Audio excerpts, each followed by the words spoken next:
How can you prove domestic violence in a custody case? My name is Goldman. I'm an attorney from Goldman and Associates. I'm the founder and director. And we're going to continue our video series designed to educate and inform the public. So please subscribe to our channel. And what we're going to grapple with today is, how does one prove domestic violence? Well, there are a couple of areas. Number one, if someone was convicted of domestic violence, then your lawyer can certainly order a certified copy of the record and can certainly do that. It's one way to prove it. It's the easier way to prove it. Another way to prove it might be, if there's domestic violence, there might be, for example, police reports. There might be depositions that can be taken where the aggressor can be cross-examined on the issue of domestic violence. And that could certainly become of evidentiary value. Sometimes, though, the police aren't called. Sometimes there is no conviction because there is no prosecution, yet there was domestic violence anyway. You might, for example, be able to call a neighbor who might have witnessed or heard the domestic violence and seen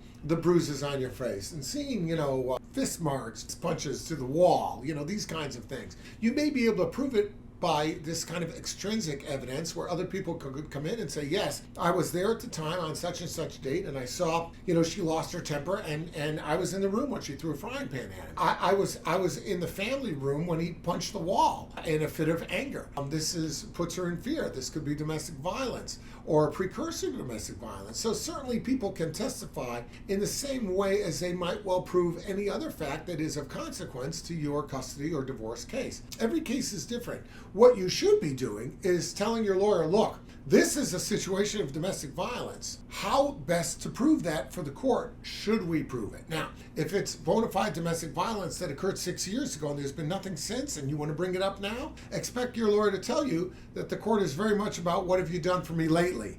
And something that happened 6 years ago and there's been no reoccurrence and there was therapy and whatever and it's over, that's not going to get much traction with the court. On the flip side, something that's newer will, but your lawyer will probably tell you, look, if you're going to make an issue out of this, you damn well better make a police report. You better get the authorities involved. And if your attitude is, well, I don't know, I don't want to get the authorities involved, then don't get the judge involved either. If you have any questions about that, reach out and we'll be glad to help you out.